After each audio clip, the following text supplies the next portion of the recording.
Yo, partnership alert, partnership alert, partnership alert. Living Corporate has a partnership with LinkedIn Learning, an American massive open online course provider that provides video courses taught by industry experts across a wide array of subjects. Now, the partnership is because Living Corporate has courses on LinkedIn Learning focused on diversity, equity, and inclusion for leaders, career professionals, and anyone really looking to upskill themselves and be better allies. So make sure you check out our courses on LinkedIn Learning by clicking the link in the show notes. And let's just say you don't want to do that. When you go to LinkedIn Learning on LinkedIn, search Living Corporate. We'll be right there. All right? Peace.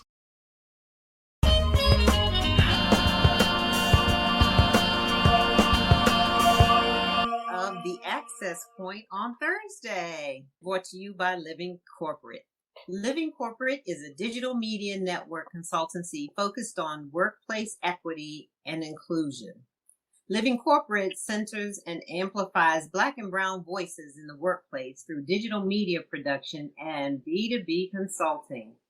The network offers a variety of programming, and tonight we are excited that you joined us for our latest installment of The Access Point. The Access Point, on Thursday night, this iteration of the show will focus more closely on real challenges that you, our viewers, are facing as you move through the early stages of your career. So we welcome your stories, experiences, and questions, and we look forward to equipping you with strategies to mitigate these challenges. Here's a disclaimer for you. The thoughts and views expressed in tonight's discussions do not reflect the views of any organization the host may be affiliated with. So now let's move into introductions. Debra? Good evening, everyone, and welcome. I am Debra Hunter Johnson, and what I do is help you accelerate your wisdom curve. I tell you what you need to know now to achieve your goals faster and more fully. All right. And then I'll go next, and then we'll have Dr. Morris go ahead. So I am Dr. Wendy M. Edmonds. I am an author and a consultant and a professor at Bowie State University, the oldest Black university in the state of Maryland. So what do I do? Your job is your treasure. I help you separate the gems from the counterfeits. Dr. Martin? So happy to be joining you here tonight, ladies. As you know, I am not at home. I am dialing in from not space this time, but somewhere that is on the ground, another place, much warmer climate. And I am Lonnie Morris, a management consultant and professor. I spend most of my time helping people at very critical points in their career unpack organizational challenges and design strategies to mitigate against those. There are two things that are very important for me: helping you hate your job less and helping to make work a better place. All right. All good things. Yeah. So let's get started this evening.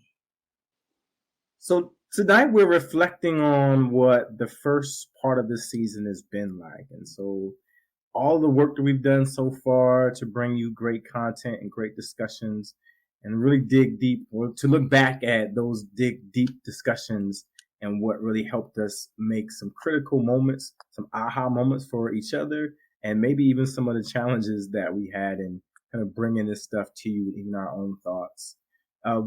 There were lots of great moments for me, and I'm so honored to be able to share this platform with the two of you. I learn so much from you each week, from your wisdom, from your guidance, from your experience. And it helps take me out of my own comfort zone. Right? I think sometimes, particularly as you grow in your career, we get settled in the things that we know and we understand. And so I appreciate the times that we get to talk about your perspective and how you might address things. And they're often different than how I might approach it.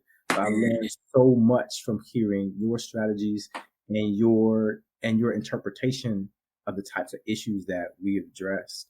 I think when we look back at just last week's episode, that's when we were talking about playing nice in the corporate sandbox and really discussing the fears that older generations have about the new generation, so Gen Z, and them entering the workplace.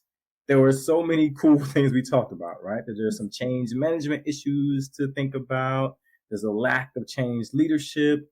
Fellowship is really important, and needing ways to rethink and relearn how we think about the workplace. I think some of the things that got us to that episode were probably most telling, right? So we saw a series of articles come out in multiple publications in the last week or so saying, hey, people are afraid of the new folks who are entering the workplace, which is pretty scary and I think so unfair, right? Pretty scary to say we're afraid of people coming and really unfair. But we also identified that the reason that there's this angst about Gen Z is because they are disruptors. They're behavioral disruptors. They're organizational disruptors. They're coming up in a time where you can have what you want. You can say what you want. And so their expectations of the workplace and how to work are very different. And they have no problem sharing that, right? And we talked about people saying, hey, if you're the CEO and you're a great team player, it's okay for me as a Gen Z person to assign you work on our team. If that's how you present here. It's okay for me to tell you that I expect when I finish my work at 2:00, I should be able to go home. I got other things I want to do rather than sit here with all of you. It's okay that we get a chance to discuss new norms, to create new norms, and to socialize those with the rest of the organization. I know, Debra, you missed that chat with us. Do you have any thoughts about this fright that people are expressing about Gen Z coming to the workplace? It feels like the variation of a theme, Lonnie, that I've heard before. Because, well, first of all, I'm going to back up for a second because I have mixed feelings about giving a group of people who were born in a time period a label because it generally does harm.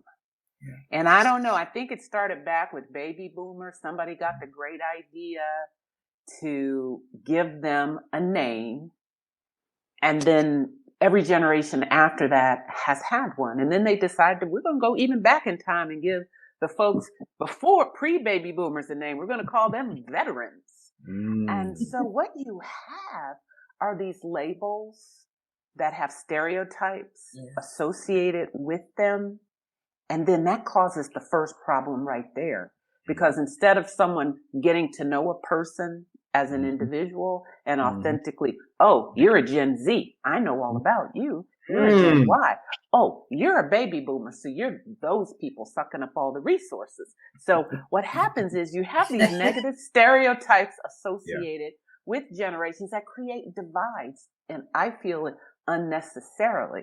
So I wish we could just strip all those away. Unfortunately, there are a lot of people that are getting paid to classify these groups and create a cottage industry around navigating them, when I think we create a problem, because then if you deviate from that stereotype or that norm that has been described, then you're an outlier. And I know change is hard, because we have a whole change management industry now to help people manage through change. And this is another aspect of change. You have new people coming into the workforce. Everybody has to scoot over a little bit, share the seat. You know how you're at church and the pastor says, scoot over, you need to let some more people in your pew. And you're thinking, it already feels real tight and cozy. And tell your neighbor, scoot to the side. Right, exactly.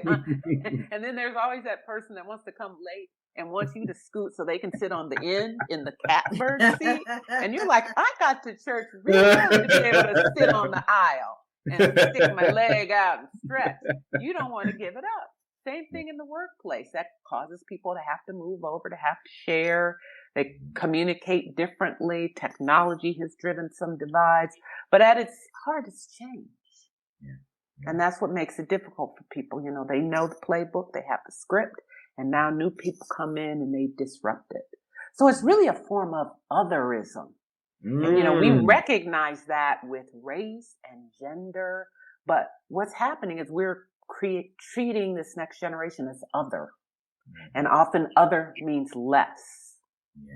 And I think if we understand that, we understand the toxicity that's associated with classifying a whole universe of people one way and then deciding that they're different and we don't like them because this is how they are and we've never even spoken to them. So what I hope is we can get to a place where we recognize, look, we all have a common ground here. We have some commonalities. First of all, we work at the same employer. We want this employer to be successful so we can get paid, cash, money, perks, benefits, get our vacation, live our lives. So let's all roll together in that direction and be respectful to each other. Because at the end of the day, I think everybody wants to be seen in the workplace for who they are. They want to be heard, have their voice heard.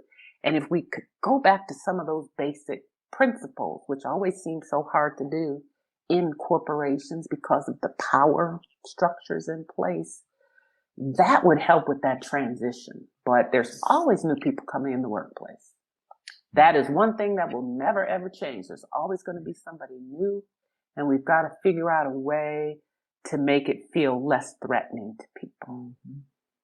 I love that because it really taps into things we discussed last week about prioritizing psychological safety, right? Wendy, that was and you started with that saying when we label generations, we label groups.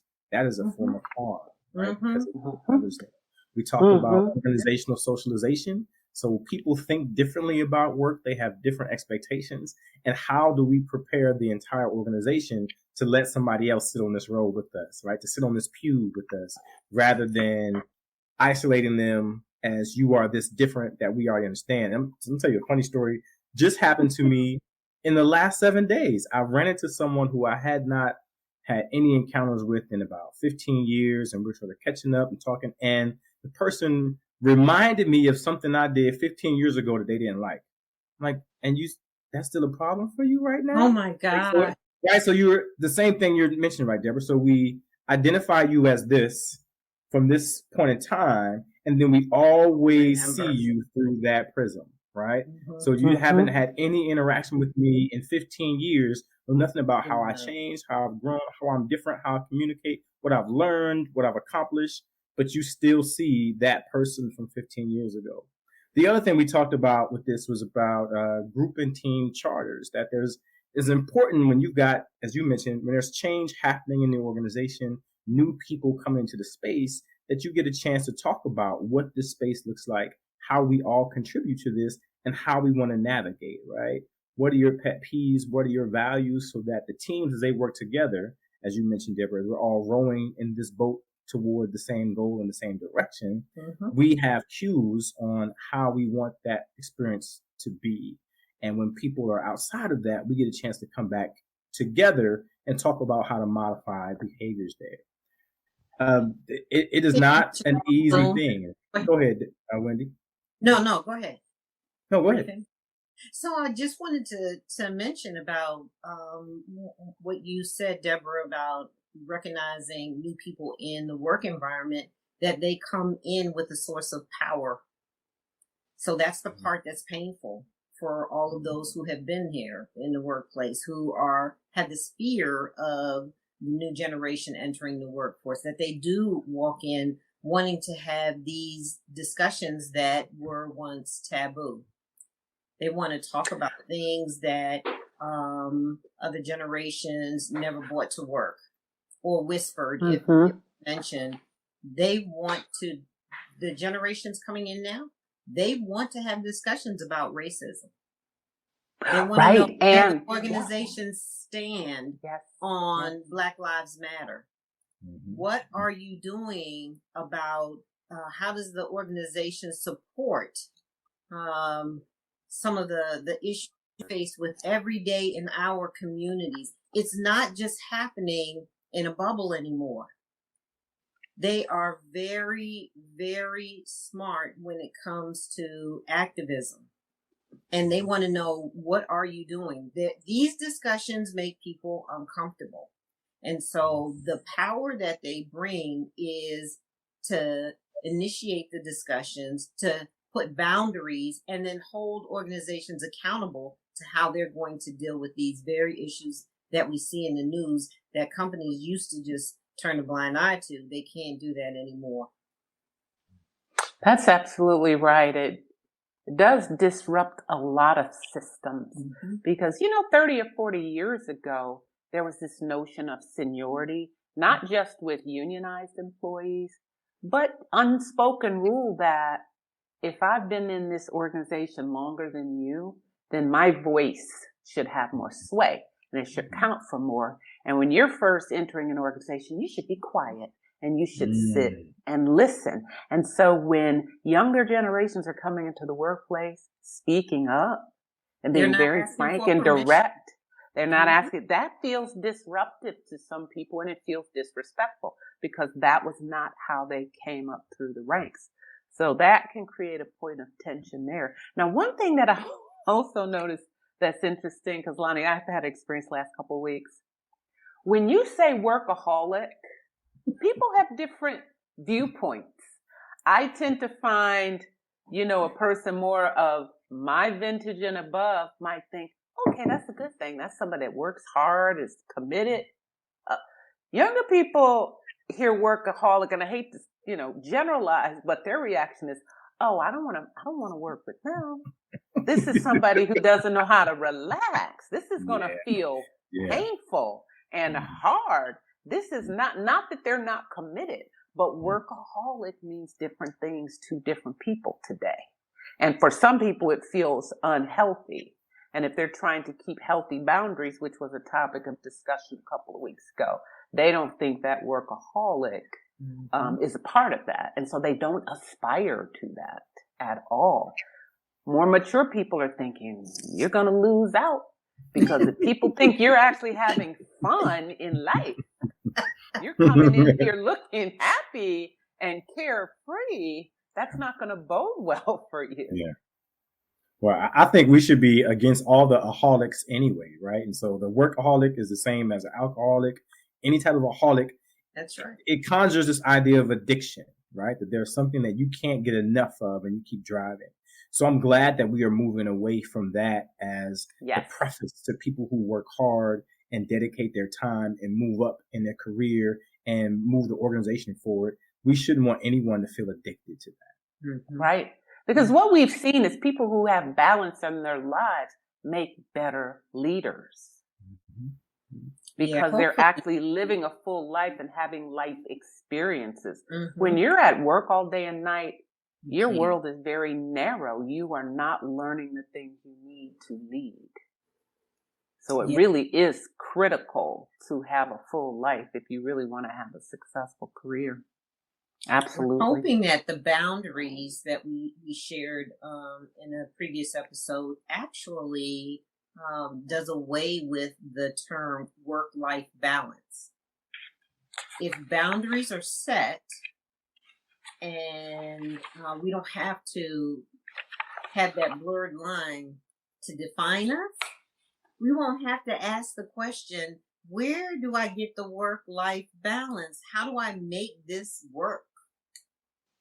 Well, as I talked about in that session, though, there are some people who are driven. It all comes from within. They put it upon themselves. And those are actually the least healthy because they don't know how to self-regulate. And so they're driving a lot of that stress and tension that I have to be successful overnight and I have to do everything I see everybody else doing on social media. I have to have a full-time job and a side hustle and, post every day and be in every organization and living my best life every single day to the point I don't sleep. And that just is not sustainable. So my messaging was really to those people, you've got to learn to pump the brakes and put the boundaries around yourself. If you're in it for the long haul, if you want to be a marathoner and not just a sprinter, that, fades out, kind of crashes and burns in a couple of years. If you really want to play the long game, that's what you have to do. So to me, it's very complicated, but I do think, Wendy, to your point, it starts with ecosystem signaling that we reward balance, that we don't penalize balance, because it will help the ones who are driven that way to realize, well, if I'm not scoring any brownie points on this, if it's not getting me farther along, maybe I'll do the thing that does give me that leg up. Let me give this whole balance thing a try, going to bed and actually getting, 6 hours of sleep instead of 3. Let me try it and see if it works. Maybe we don't shut down the Gen Z that comes in and asks the question, like you mentioned, Lonnie, in the previous episode, that, hey, if I'm finished my work at 12, do I have to stay to 3? As opposed to laughing, discouraging, maybe we should listen. Maybe we should hear what they have to say. Maybe that's time to readdress how we do things on the job. Maybe leadership should not be quick to turn that away, turn that down, see that as privilege, but maybe think that maybe we could do things a different way. And perhaps that's not a bad thing, right? And work that into the culture. It could definitely cause conversation in the workplace and discourse that helps everybody learn, because educating someone new to the workplace about some of the benefits of being present and being there and connecting with people might help them recognize that, there may be some reason beyond me being on my computer to be here and to participate in the culture. The folks who have been there a while might recognize, just having people sitting around here pretending like they're working, just waiting for yabba dabba do time before they leave. You know that song, the Universal Quitting Time song, right? Well, I'll tell you, I heard you both loud and clear. So I'm actually working from Nassau, Bahamas this week, and at lunch I had my lunch on the beach, and I took a nap on the beach. So I am a student of my 2 senior scholars and professionals right here. So I listen to everything you say each week and take those notes and incorporate it into my own life. That's right. I know we had an episode where we talked about the soft skills and the hard truths. And I know there were some important things there, Wendy. I think that was the one that I missed, right? I was away during that time. You want to catch us up on that? Yes. So we talked about what soft skills look like and having the soft skills, developing the soft skills, being able to negotiate, communicate. Those are skills that sometimes aren't even appreciated as something that's necessary. Remember, we talked about, Debra, that's the fluff. It's not always respected to have that developed. And that used to be the thinking, for sure. Yeah. Used to be the thinking. But we're seeing now that that's different. So I want to, I talked about deception and how soft skills is, how do we come to the workplace and build trust? That's networking. That's having conversations. That's getting to know the people who are around you in the organization. And it isn't always that easy. And as followers in an organization, we have to hold organizations accountable. Are they really being who they say they are? Are they doing what they say they do? Are they living up to their mission? And let's look at I think we took the NFL as an example, whose culture has been toxic for some time. And that toxic culture got them in the news on more than one occasion. And just because that happened, they actually put some measures in place, and it made us really believe that they're making some changes.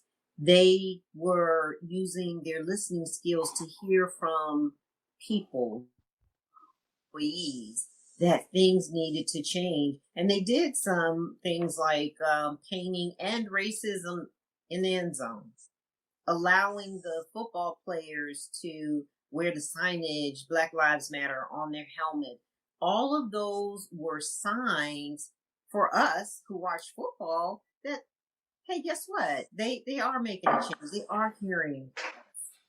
But in the background, what we knew was that John Gruden, for over a 10-year period, continued to send these emails, right, that were just laced with racism and, they were misogynistic. All of these things were going on, which tarnished their effort. Now, whether it was done deliberately or not, that's something that we have to think about. But when you have the most powerful people in your organization not living up to the mission, and you put the optics out for the people to believe that you're trying to make a change when in fact you're not, it makes it very difficult for us to recognize empathy in an organization. Mm-hmm. We can't do that. So how do we build trust? So organizations have a responsibility. And then we talked about how do our listeners develop those soft skills. It's not something that we are going to have to think about and maybe we'll use it every day. That needs to be developed. Everything you do.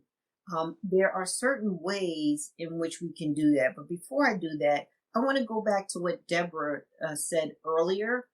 You used the term otherism in when we talked about soft skills.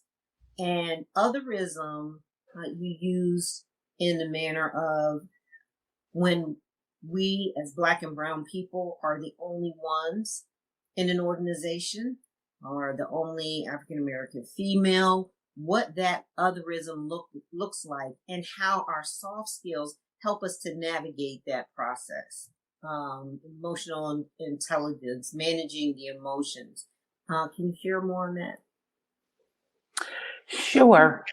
In my experience, because I spent a lot of time in human resources, developing leaders, and also dealing with lawsuits that exposed a lack of soft skills in most cases. Mm. The role that I see organizations playing is they have to select leaders well, and they have to develop leaders. Because soft skills come to play in one-on-one interactions. You can have on your website the best mission statement, values, and visions. You can have a CEO who's from the top is saying all the right things. But if the direct manager, the direct supervisor doesn't live those values and has poor soft skills, so that when you have a death in your family, the first question is, when are you coming back to work? Come on now, I'm about to shout. Or when your workload is, too much for you to handle, and you're trying to negotiate, and the person just tells you, just get it done. Those types of things can be demoralizing when there's preferential treatment, when there's just a lack of respect that permeates the relationship. Again, you can have the best mission, vision, values, you can have the great CEO, but if that one-on-one contact where the soft skills really come into play aren't being seen by a team, that will cause attrition, that will cause poor morale, that will cause a lack of productivity. And so I view it as a personal accountability thing. If you want to be a leader in today's world, it's imperative. It is a requirement for you to have strong soft skills. I don't even call them soft skills anymore. Right. These are core competencies, right, Wendy? Yes. That you need to be successful. And so if your natural leaning doesn't take you in that direction, it's probably best that you not seek those roles. Mm-hmm. Because it is a requirement today. increasingly, if you look at performance evaluations, especially 360 reviews, it factors in those skills. And so anybody that thinks all I need to do is show my revenue, show my bottom line, get them, hit the metrics on productivity. Increasingly, there are other measurements that are in play today. And if you really want to be competitive, you have to model that behavior, and you have to practice it. Mm-hmm. You really have to practice it every day to be good at it. And so my message to people is like, start from day one. Yes. Start from day one. And it's not that golden rule anymore. Treat people like you want to be treated. Mm-hmm. You need to treat people how they want to be treated, which requires you to see them and to hear them and to listen and to lean in to what they are saying. And we can stage our skills. We can stage them by practicing just in volunteering. Volunteering is you learn a whole lot because you play different roles in an organization, but that gives you the opportunity to hone in on your skills, learning how to negotiate. How do you do that? Both with internal customers and external customers. Mm-hmm. And you know what else, Wendy? I encourage people to do work in the community with nonprofit organizations, because you learn a lot in settings where you are not paid for your labor. That's right. Where you still have to bring that energy and bring that strong work ethic, but you're not getting that paycheck associated with it. And that really tests your mettle. It tests, what you're willing to do. And it also tests your ability to be humane and kind and have humility. Because some people go into community work feeling exalted. Mm-hmm. I am so great. I am just wonderful. They need me. Yes, because look at these poor people. But I have found that work in the community really helps you round out those soft skills. Because as a volunteer, you're doing what's asked of you. You can't lead with title. You can't any of that. And that's where I really got great experience that helped me with my leadership skills, doing work in the community and with nonprofits. And I still do it to this day. And I still get the world-class experiences with those organizations. I would say the same thing here. And it develops your ability to influence other people. Talk about the soft skills is, how do you present yourself, right? How do you deliver your message? It's the tone. It's the choice of words. You can be effective without being absurd. You can be effective without emotion. And how you deliver is going to determine how well it's received. You get practice. That comes with experience over and over and over again. Absolutely. This is great. I think we know that soft skills are part of the core competencies that everyone needs right now. We see those showing up in annual surveys of what are the top skills employers are looking for. Multiple organizations run those, and we always see things like teamwork, collaboration, leadership. Those things are necessary, and they rise to the top. They are just as important as the technical skills that we see in organizations. So I'm glad that we had a chance to really explicate that. I'm wondering if the two of you want to share any of your aha moments from the season so far. Other than the first one where I disappeared in a star. Maybe another one. I thought this would be the episode that something like that happened to me, because each of you have had your special moment. We can make it happen if you want. I know. So we don't feel left out. We don't want to other you in any way. Well, I felt that I was a part of it because I got to laugh. That was really so I felt that I got to be a full participant in the experience. Absolutely, you did. Well, aha moments for me, I think, as the season progressed, what I started recognizing in research and what I was reading and seeing is that companies were starting to pay attention to some of this employee feedback.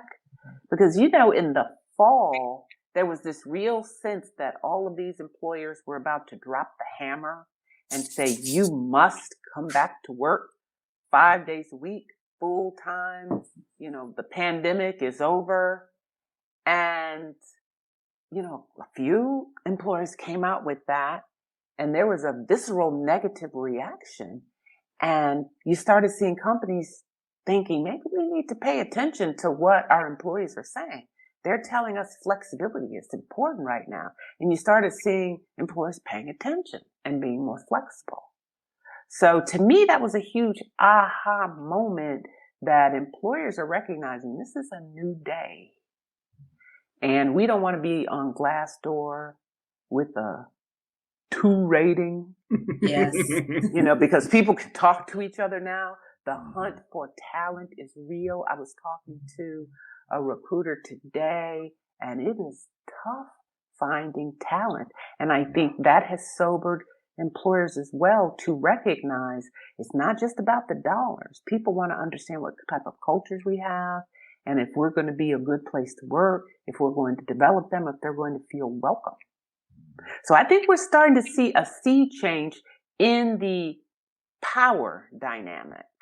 Because you used to have it, even 5 years ago, an employer would interview 10 people for a position, make them come in for multiple days, whole rounds of people, and not communicate with them whether they got the job or not. People would assume, well, I didn't hear back, so I didn't get the job. Now today, employers are facing that. They are saying, we schedule people for interviews, half of them show up. Yes. The other half don't show up. And then we'll extend offers. Sometimes we don't even hear from people. Or if we hear from them, they've taken a job someplace else.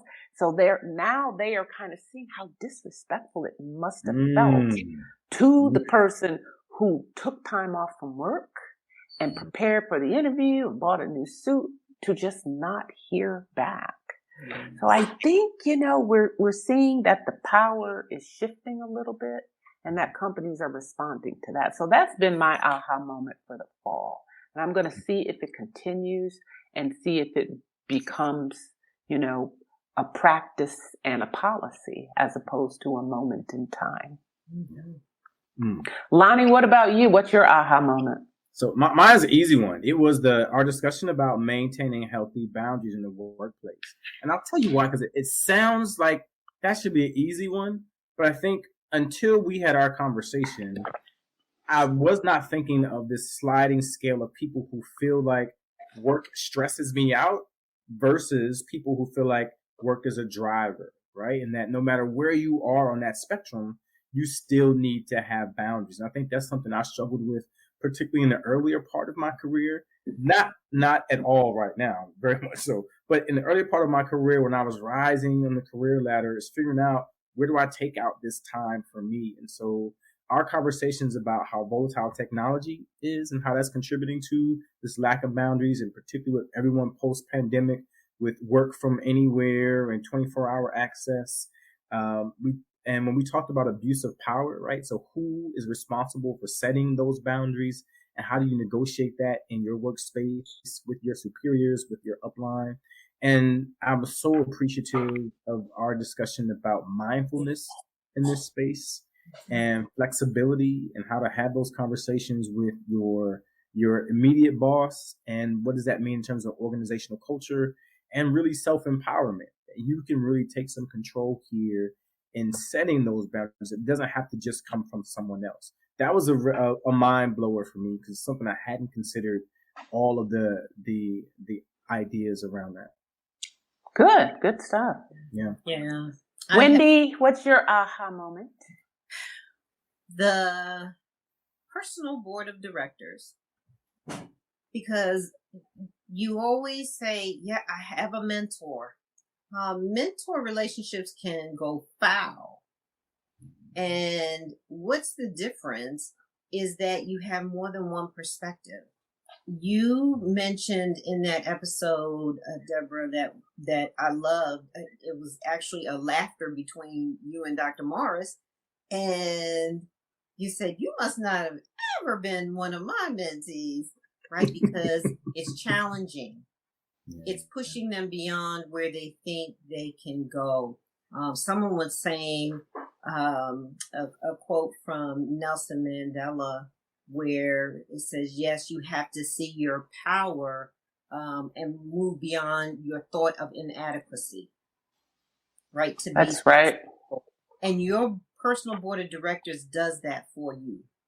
They're not supposed to keep you comfortable. They're to push you outside of your comfort zone. Well, at least one person on there has to. You just fill it, because you don't want to fill with everybody that does that, because it'll be exhausting. You do have to have people who are empathetic and uplift you. But Wendy, to your point, that is the person people forget to put on the board of directors. They don't think of that. Because they know. That's right. And we don't have different types of people. To your point, no, we don't have everyone who's going to think different. And sometimes we do that because we protect ourselves. So I love the discussion where we talked about who these people should be and what kind of things that they should do. And then the other part was helping to develop that career plan. That's right. Right. Because now we're writing it down. Write it down. Make sure that you take advantage of what is a fit for you. And now it is open season. It is open season. And so this was all a discussion on preparing our listeners. And I just really, really thought that was great. I liked your discussion about the career plan, because people have it in their head, but it just stays conceptual when it's there. You really have to write it down, because that's sort of your vision statement. And then you have to put some objectives, and you have to put some actions item on there, because you're going to chip away at it over time. And then you have to start, because I talked to a lot of people about this. They may, 5 years ago decide that I want a particular job. And I always tell people, you should not focus on the job. You should focus on how you want to feel and what you want to be doing, because the job that may be your dream job may not exist right now. And it may not be on your radar. You don't have a name for it yet. And so you can, create goals that are too small if you aren't expansive in writing them down. And I think a career plan helps you do that. Yes. Because you can start saying, now, I said I want this job, but all my actions that are happening organically are taking me in another direction. And that seems to be really where my interests are. And so you won't know that unless you have it in writing, and you can actually hold yourself accountable.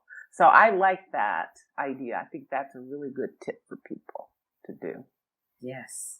Really good tip. So I think between, having the career plan and the board of directors, what would be the one other takeaway for this season that we think we want people when they're, doing their New Year's resolutions, and it's Kwanzaa and they're going through all the principles, Kujichakulia and Karumba, collective responsibility, collective work.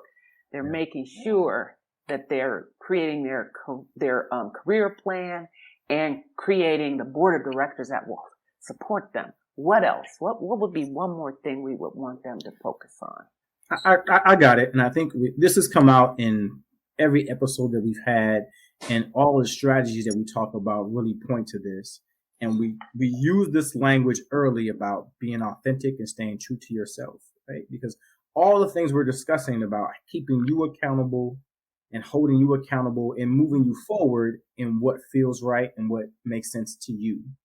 All these, the board of directors is about that. It's helping keeping you honest with yourself. The career plan is about helping keep you honest with yourself. Establishing boundaries is about saying, here's what's too much for me, and you being involved in that process. All these things are about helping you distinguish what's important in your career path, how you fit within an organization or multiple organizations, and how do you help co-create that with the people that work with you and the organizations that you get to work with to make sure you're on this path to success. So I think that whole notion of being authentic and staying true to you is how all of these things really come together. I like that because it ties back to listening to your inner voice and knowing who you are. And that is sort of a spiritual journey, which I think is very important that you do on a regular basis, not just all these actions that are external, but doing the work on the inside and on yourself as well. That's right. I think that's good. There you go. Well, you know what? Our time today is coming to a close. That went by fast. Yes, it went by really fast because we covered a lot of things this season, starting out with navigating the pivot, going all the way through the secret weapon and soft skills and healthy boundaries and playing nice in the corporate sandbox. All of those were hard-hitting topics, value-added topics, topics that are relevant today. So I hope that our listeners picked up some nuggets that will be helpful to them as they move forward in their careers, because that's the goal of the Access Point, and particularly the goal of Thursday night, because we are targeting people who have been out there in the workplace for a few years and they learn some things about themselves and they really want to level up. So it is my hope, and I know it's so I can speak on behalf of the two of you, that is your goal for the Access Point too, to help people level up and be their best selves. And so, I want to do a proverbial toast. We can toast in spirit. We don't have to have libations to toast, but we can toast to our listeners, toast to kicking off the inaugural Thursday night Access Point, and toast each of my wonderful co-hosts who brought heart and spirit and soul into this. And we worked it through over the weeks to this point. Yes. We came on laughing, right? We kicked the season off laughing. So I think it's only fair that we kick it off laughing. And Lonnie, I'm happy that we can see you now. I don't know if you realized you were frozen for a while with probably a look. I'll let you decide how you feel about the look that you were frozen on. But anyway, we want to celebrate the Access Point. Thank everyone for joining us and stay tuned. Thank you. All right. Thank you. Have a blessed holiday season, and let's get those career plans and board of directors and that internal work done as we go into the new year.